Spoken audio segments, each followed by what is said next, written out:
Okay, so now I'm going to show you all about the practice stage of my lesson. And remember, the practice stage is asking, how will I assess what I have taught them? Did they learn what they were supposed to learn? So let's look at my lesson plan here, the toolbox for the practice stage. How can I assess if they understood?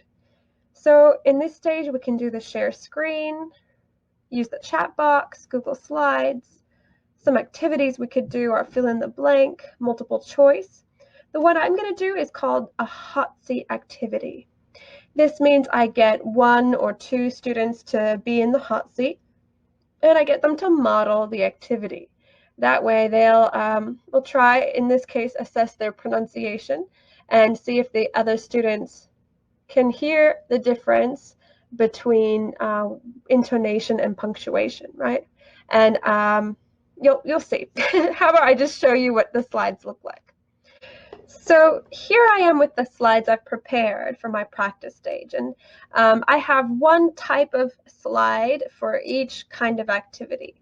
I'll start with the easy ones, like the multiple choice, right? What do we do at the end of these thought groups? Do we go up or go down or stay flat? And on my slides, I've prepared the animation. So you can actually view motion now is what it's called. They've changed it. And it's just like PowerPoint. You can decide what comes first and when you click, what comes second. So I always do a lot of preparation to make sure that my slides are doing a lot of that checking for me. I also have fill in the blanks. When a sentence is punctuated by a or a we go down in intonation.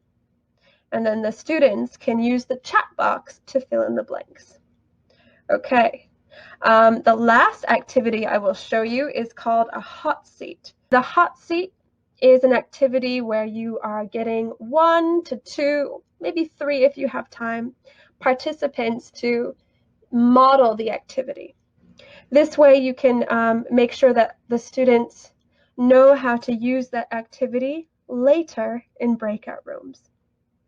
In this case, I'm going to get the person who is it to be unmuted. I'm going to have them read either sentence A or B and get the students to answer a question about based on the intonation. So it could be A. Alfred said, "That clerk is incompetent." Or B. Alfred said that clerk is incompetent. So who was speaking, right? If it was A, Alfred. If it was B, that clerk.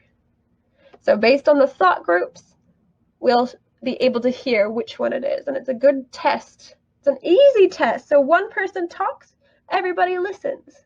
So it works really well.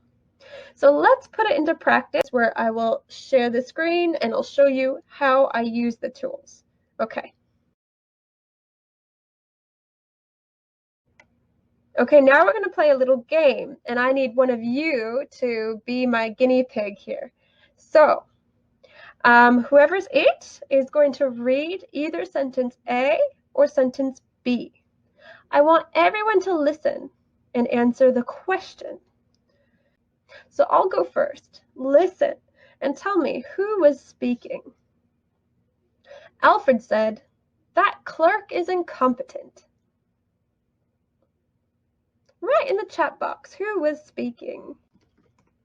Hey, great job. You got it. Alfred was speaking. It was A. Good. All right, I need someone to volunteer. Could you say me or raise your hand using the hand tool? Good. Okay, Mark, you can go. Mark, I'm going to just give you permission to talk. Perfect. Okay, can you hear me? Can you try talking? Oh, good. Yeah, we can hear you. Okay, Mark, read either A or B, and everyone else listen.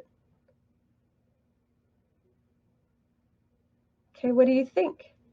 Who is speaking? Yes, the clerk was speaking. Good. Yeah, you got it. All right, we'll get Susan to go next. Let me just unmute Susan. Perfect. Okay, Susan, your turn. All right, we're done. So it's hard to show you here actually, but on the participant list, you can actually unmute different participants, and it's really useful because then you can get them to be in the hot seat and get them to either ask a question or do the practice, and everyone else has the benefit of, well, what do you think? Is it a good thing to have a student talk, or do you think it's distracting? I think it's good because it means that there's somebody else able to talk, and maybe they'll get a little nervous because it could be their turn in the hot seat. They'll be listening. If you do this kind of thing all the time, students are going to be keener to pay. So that was just an example of how I use Google Slides in my presentation and practice.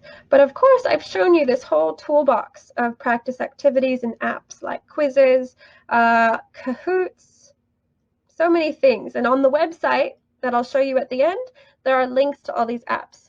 Write me if you want me to do a training video about how to use certain apps if you have any questions.